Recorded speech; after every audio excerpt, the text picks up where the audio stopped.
Hi guys, Mrs. Chester here in the House of Blue Light. I've actually taken a sheer curtain and sort of pinned it along the wall so that the glare's not so bad.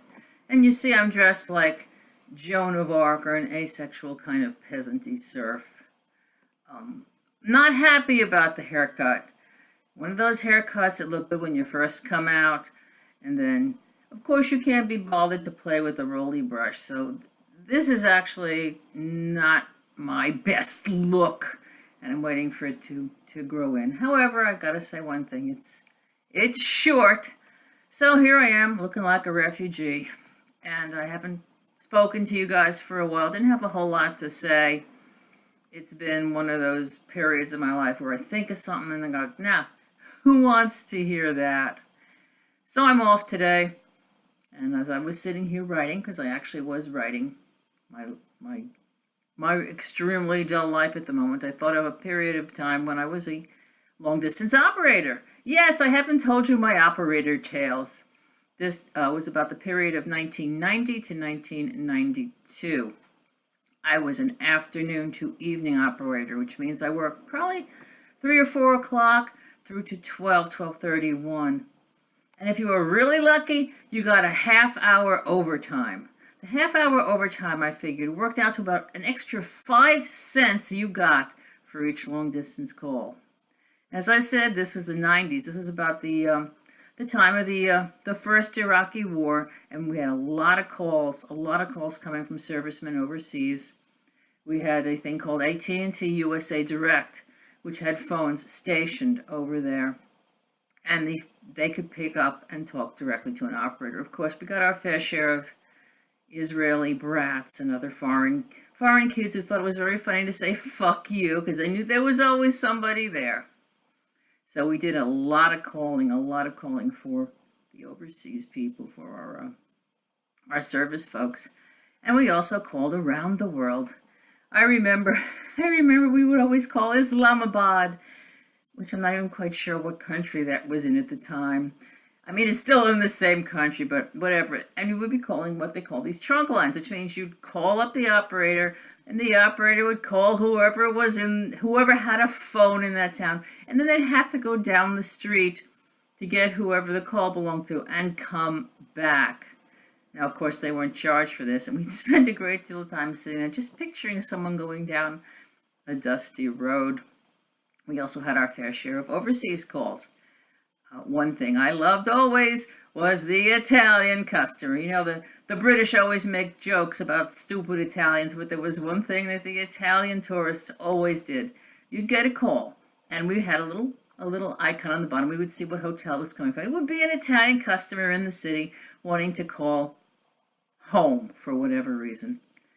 And they would always hang up because I guess in Europe, the long distance operator gets the call and calls you back. But we would always say to them, don't hang up. So what did they do? We want to call up to XYZ, whatever. And they would hang up. And we would have no way to call them back because it wasn't a direct number. It was the hotel's trunk line or lobby line. So their own fault.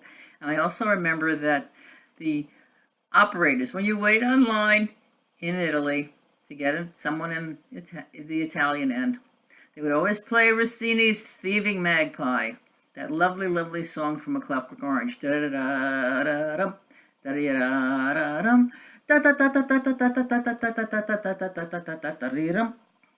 that was nice. I also know that when you called Chile, it sounded like it was underwater. You'd get the two ringtones like in Britain, but it would be like and when you called in Great Britain, they would have to get the engineers. I don't know why they called certain telephone operators the engineers, but I always pictured these guys with the overalls and the red kerchief. It was a good time. It was a good time because I got paid.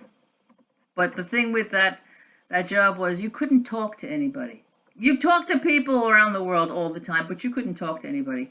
You had to be plugged in no sooner than 15 seconds after the start of your shift, because I had to maintain the line. You had to leave no sooner than 15 seconds after the end of your shift. If you wanted to go to the toilet, and we sort of sat in pods of like 8, 10 operators.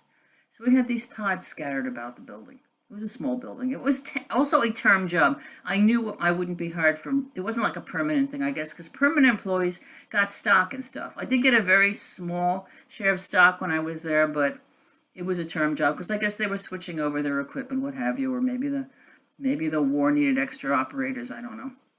But you couldn't really make any friends. You met people in the break room. And once a week, you had what they call operator development time, when they pulled you off the line and sat you in a conference room, maybe 8 or 10 of you, and told you what the developments were for the week. So you really couldn't talk to anyone. We did have a locker room. You'd come in and you'd hang your stuff up, and they had a bank of phones. This is back in the day before real cell phones, and when overseas calls still cost a lot of money, and you could really use the phones and call whoever you wanted to. So I would, of course, use the phones and call whoever I wanted to in the locker room, and that's where we had our schedules posted for the week. Now there were two Chesters there. There was me, Chester, and another Chester. The other Chester had been there a longer time. She was an old lady, so I became known as the other Chester. This is how I would introduce myself, as the other Chester. And now I will confess something I did, which wasn't nice, was against policy, but whatever, gave me a lot of satisfaction over 25 years ago, so there's no way I could be punished for it. Now, that was the day of the calling card. When you had a calling card with a number, you'd type in your number, whatever, and this is how you'd be making a long-distance call. There was a great deal of fraud in the New York area. People would steal these numbers. They'd actually use telescopes or listening devices to hear people using their calling cards, and then they would make calls to Santo Domingo. Now remember, I told you there was an icon on our screen, so we could see the phone at one end and the phone at the other end. We could also mute. Yes, so we were not allowed to question the person who was making the call, even though they were speaking in a very heavy accent, and we were 98% sure it was a fraudulent call. But what I could do was, after the one on the bottom had reached the top, after New York had reached Santo Domingo, I could selectively mute. So they'd start talking and I'd mute. And the guy'd knock him down, wow, wow, wow, can't you hear me? And then I'd unmute. And I'd fuck around. And of course they wouldn't hang up. I never got caught for doing that. I was disciplined for other things, which I didn't do. That's what always happens. You're disciplined for things you don't do. Anyway, I was actually suspended twice from this job in the 2 years I was there. And then it blissfully came to an end. But so that's Mrs. Chester, long distance operator. Talking to you soon.